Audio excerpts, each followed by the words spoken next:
No ei ole tõenäoliselt eestlase jaoks pühamat kui laulu- ja tantsupidu ning selleks, et see püha üritus jõuaks pea igasse kodusse, rändab mööda Eestimaad ringi tükike laulu- ja tantsupeost ehk laulupeo tuli, mis tänasel päeval jõudis Jõgevamaale. Te olete vaata praktiliselt pool Eestimaad juba läbi käinud. Kuidas läinud siiani on? Siiamaani on normaalselt läinud selles mõttes, et tuli põleb jätkuvalt ja probleeme pole olnud sellega. No kuidas inimesed selle tule on vastu võtnud? No alati tullakse tervitamatult tee äärde ja kõik maakonnad korraldavad valdades kõik võimalikke vastuvõtte tulele või siis oma simmoneid või kontserte, kus me siis läbi astume. See on nii suur tükk, et see on südametükk. See on seotud emotsioonidega, see on seotud inimestega, see on seotud külakogukonnaga, see on seotud inimestega, see on laul, tants, kogu sinu hing, mida sa oled kogu oma talvise perioodi panustanud ja mõelnud, mina pääsen peole. Kas Jõgevamaalt kõik, kes tahtsid, said peole või ikkagi oli see valik tegelikult ikka päris raske teha? See oli emotsionaalne pool, jah, mõned jäid koju, aga pole hullu. Nad on rõõmsad, nad on positiivsed. Järgmine pidu tuleb, jälle hästi.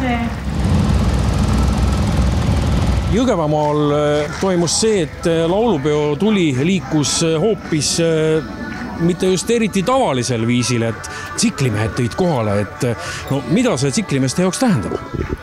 No eks see laulupeo tuli tähendab meie jaoks alati niisugune, tuli on südamelähedane, ütleme niimoodi. No kas ja kui palju tsiklimehed ise võib-olla laulu- ja tantsupeost osa saavad? Jälgime kindlasti, vaatame äkki saab kohalegi mindud. No kui sa vaatad seda, mis siin ümber praegu toimub, seda sagimist ja seda ettevalmistusperioodi juba, eks me teadsime, et me tuleteekonnale jääme seekord juba talvest saadik ja meie kõik kunstikollektiivid on selle tule vastuvõtmiseks juba tükk aega valmis. Meie jaoks tähendab see seda, et oleme selles peos justkui üks osa siin oma väikeses asulas. On see tähtis? Otse loomulikult on see tähtis, et üleüldse see tuli liigub üle Eesti, üle suurte ja väiksemate kohtade. Et tuli jõuab igasse külasse, see on ju tegelikult Eesti rahva jaoks väga tähtis. Mis on selle fenomen? See on selline, et see tunne tuleb kohe, kui sa näed neid rahvariides noori, sa näed neid rahvariides veidi vanemaid tantsijaid ja pärast esimest kas tantsu või laulutaktide tulekut, siis sa saad aru, mis tunne see on. See lihtsalt tuleb kaasa. See ongi see eestlus? Ju vist, jah. Kuhu see tuleteekond nüüd edasi viib?